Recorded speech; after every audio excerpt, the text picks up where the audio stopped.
People from every major religion around the world regard Jesus as a great teacher, one full of wisdom and insight. Matthew 5, 6, and 7 is Jesus' longest block of teaching. We call it the Sermon on the Mount. This morning, what we are looking at is the first major instruction that Jesus gives there. The first time in the Sermon on the Mount where Jesus says, and this is what you are supposed to do. It's an instruction for those times when we do not enjoy what someone around us is doing. And not enjoy is an understatement. I'm amazed, and I think you will be too, at the depth of insight, at the wholeness and health that flows from this little teaching of Jesus. The first verse in this instruction, Matthew 5:21, is very straightforward. You have heard, you shall not murder. Anyone who murders will be subject to judgment. Everyone agrees with that. Don't murder, one of the 10 commandments. But Jesus immediately goes deeper. But I tell you that anyone who is angry with a brother or sister will be subject to judgment. As we reflect on this just a little bit, this is relatively easy to understand. God is not just interested in right external behavior, us not murdering someone. God's aim is that we not even want to murder. Even anger or hate is subject to God's judgment. If we want to keep that command, don't murder, well, start by working on not even wanting to murder someone. Because that's where murder starts, with anger, with hatred. Most, perhaps all of those workplace murders that unfortunately are too often in the news, where some employee or former employee kills coworkers, that would not have occurred except that the killers chose to nurse anger. The homicide happened after a long period of sullen rage. So to stop the murder, we work at stopping the hate. Jesus shifts the spotlight from the external behavior to the heart, to what's going on inside. When we are right inside, then right behavior naturally and easily follows. Just like an apple tree naturally and easily produces apples because it's nature. Seems like understanding this teaching of Jesus is a piece of cake, right? Except for the next part, the rest of verse 22 in Matthew 5. Again, anyone who says to a brother or sister, Raka, is answerable to the court. And anyone who says, you fool, will be in danger of the fire of hell. Now, what is all this about? Jesus is saying not only is, being angry with your brother or sister bad, but saying Raka is bad. You're going to be judged by the court, and the Greek word here is Sanhedrin. It refers to the highest court in the land, and sometimes that word is used to refer to the heavenly court as well. So God is not only concerned that we not be angry or full of hate, but that we not call someone Raka. And further, God doesn't want us saying, "you fool," to someone. Doing that puts us in danger of the fire of hell. So what is this all about? Well, we saw Jesus going to the heart. He cares about the heart. Well, this is Jesus profoundly going to the heart. We agree that yes, to stop murdering, it's good to work at stopping the murder in our heart. But how do we do that? How do we get that right heart so that we don't even hate that person, don't even want to murder? Isn't that impossible to do? I mean, isn't it impossible to command a feeling, or even more, the lack of a feeling? If we have someone who fills us with loathing, we can't just flip a switch in our brain that turns off that feeling, that negative emotion. Somehow we need something that will transform our inner life. But how can we do that? Well, Jesus is giving us the how. He's showing us the route to a good heart. He says, don't say to your brother or sister, Raka, which means what? None of us are in danger of saying that to a brother or sister. Raka is an Aramaic term of contempt or insult.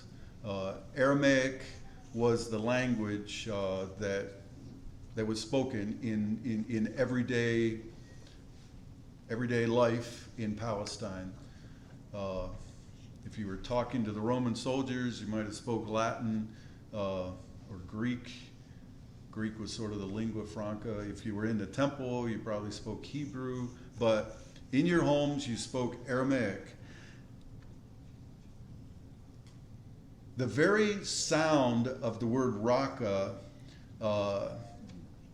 is unpleasant, sort of makes you shudder, or I don't know, maybe it does me anyway. Raka is actually onomatopoeia. Some of you know what that fancy word means. A word that imitates the sound of something. The word Raka is the sound of a person clearing their throat to spit. And it's even more obvious in the Greek Bible. It has a little mark over the R, which indicates it's said with an H sound, Raka. In the Mideast, spitting in each other's face is still sometimes done. If a merchant, prospective customer are bargaining and the process breaks down, they might each spit in the other's face. Raka today in our culture is like us insulting someone, calling them a jerk or a creep, or those are the gentler words in our vocabulary of contempt. We have a whole arsenal of terms of contempt. Some are racially loaded, some sexually loaded, IQ loaded. Well, what does contempt do? The intent and effect of contempt is always to push someone down, to show that they have no worth, that they deserve no respect, only our scorn. And here's why Jesus says that contempt is so serious. Those without value are thereby fair game for bad treatment. Contempt, once it takes root within us, justifies our anger, even justifies an increase in brutality, in unrestrained anger. And conversely, when we respect someone, it automatically builds a wall against mistreating them. So Jesus realizes this. If we cannot control our feelings about someone, Jesus knows we can control our words, our acts of contempt.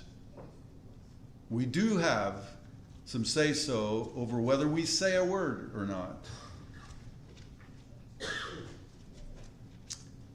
We can control whether we choose to diss someone or to respect them. We can control whether we spit on them, whether we feed any beginnings of hatred. But that wasn't all Jesus said. He didn't just talk about Raka. He's not through. There's another layer of insult to Jesus here. He says there's something even deeper than Raka to avoid. Anyone who says, "You fool," will be in danger of the fire of hell. The word fool was, among Jews, the most serious insult that you could give. An insult casting doubt on the person's relationship with God. A fool among Jews was one cut off from God.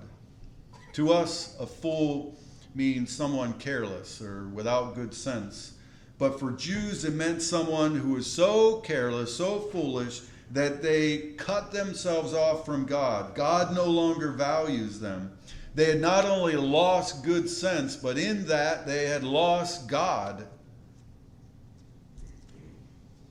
Throughout Matthew, this term, fool or foolish, is used of those who do not belong to the kingdom of heaven. Chapter 7, the guy who built on the sand was called a fool. In chapter 25, the 5 young women who were attendants of the bride, waiting until the bridegroom came and they could go into the marriage feast. The 5 who didn't have enough oil in their lamps, and they were going to get more oil when the bridegroom came, and then the door was shut when they came back. They were the foolish ones. That's what they were called. Saying you are a fool in Jesus' world was essentially to say, you're so low, you're so miserable, there's no hope for salvation.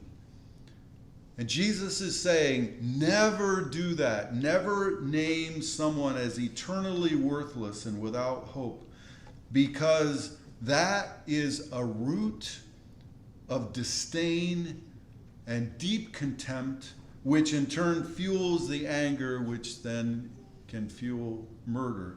Jesus realizes that the root of murder grows where contempt is present and respect for a person's infinite worth, the fact that they are in the image of God and that God loves them, is absent. Just think of the Nazi concentration camps and death chambers in World War II. They sprang from contempt for the Jews in the sense that they were the God killers. Once a decision is made that someone is not worth much, they may be shot, exploited, bombed. But when we acknowledge that God loves a particular person, it becomes a seed that grows our love for that person as well.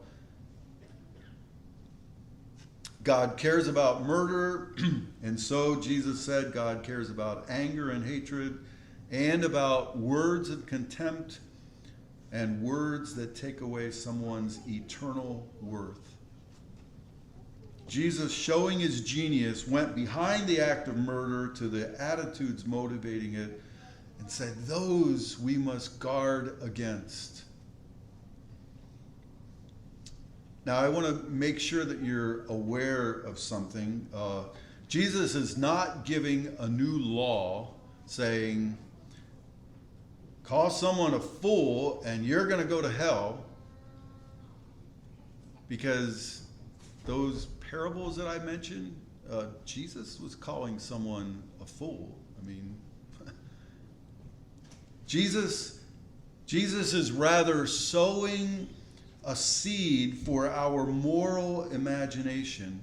He's saying, let's be aware of showing contempt. Let's be aware of taking away someone's eternal worth, like in these examples, because those are roots toward murder.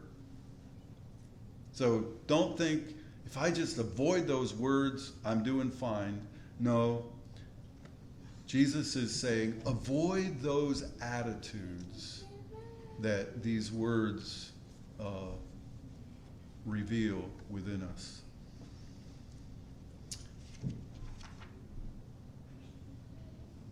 In fact, in those verses, verses 21 and 22, has Jesus given a command yet? There's actually no command there, just a series of insights that God also wants us to, stay away from anger and contempt and slamming someone's eternal value. Here's the next two verses, verses 23 and 24 of Matthew 5. Therefore, if you are offering your gift at the altar and there remember that your brother or sister has something against you, here is a command. Leave your gift there in front of the altar. First go and be reconciled to them, then come and offer your gift. So that starts with the word therefore. And whenever you see, do you ever use this line in your English classes? Or you're not in, anyway. When you see the word therefore, you should always check what it's there for. Right? Anyway. Jesus just got done saying God will judge us for wronging someone in any way, whether it's an act or a word or in our heart. Therefore, when we become aware that we have wronged someone, our priority must be to make it right.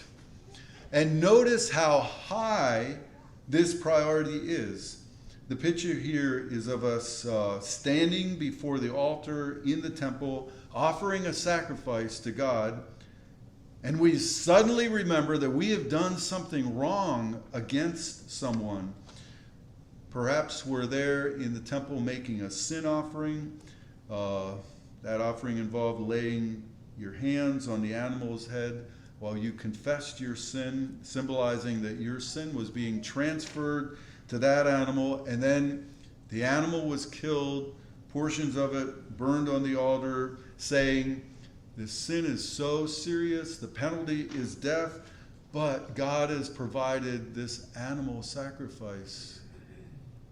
The animal dies rather than me. I am forgiven. Or perhaps we're at the temple making a burnt offering. That's where all the parts of the animal are placed on the altar and it's burned completely, saying, I am giving myself to God completely. Another major offering was the fellowship offering or peace offering. This is where God's share of the animal and the basket of bread that you bring is burned on the altar, and the rest is given back to the worshiper to enjoy in a meal there, saying, I am having fellowship with God, that kind of shalom.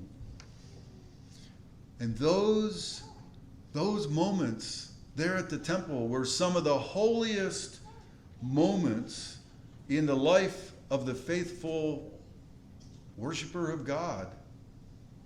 And Jesus is saying, if you are there in the temple worshiping God, and the Spirit suddenly brings to mind that you have sinned against a brother or sister, you are to leave the offering, go and make things right with the person, and then come back and offer the sacrifice. That's how important relationships are to God. Jesus says it's your highest priority even higher than worship. And then Jesus underlines this and adds an element of speed and urgency in the next two verses, verses 25 and 26. I'll read it in the New Living Translation. When you are on the way to court with your adversary, settle your differences quickly. Otherwise, your accuser may hand you over to the judge, who will hand you over to an officer, and you'll be thrown into prison. And if that happens, you surely won't be free again until you have paid the last penny. Jesus is saying, if you wait to make things right, you'll be amazed at how quickly things spiral downward.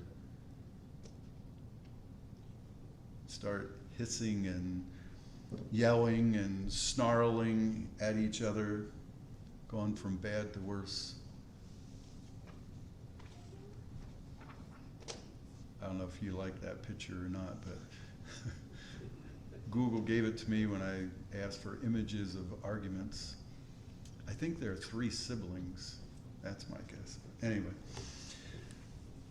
what if a brother or sister refuses to be reconciled, though, when we go to them?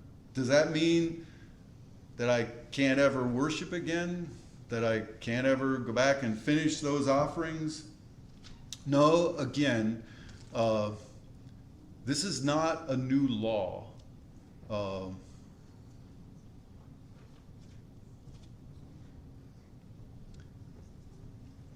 I think we go astray when we try to turn the Sermon on the Mount into a new set of laws. I don't know if it's a fun one or not, but one that has struck me later on in chapter 5, Jesus says, if somebody strikes you on the one cheek, turn the other. Interestingly, in John 18, I believe it is, when Jesus was on trial, he was slapped on the cheek, and he didn't turn the other cheek, but he sort of, stuck up for himself, spoke back. These are not new laws. This is Jesus illustrating these attitudes that we are to be having. And we don't control outcomes. We are not responsible for the outcomes. We're only responsible for our contribution. And we just ask, have we done all that we can toward rebuilding a relationship? Jesus says that relationships within the church are a priority. And they're even more important than our worship. And so he is showing us how to nip murder and unrestrained anger and hate in the bud, and how we can experience a taste of the kingdom of heaven coming here on earth as it already is in heaven.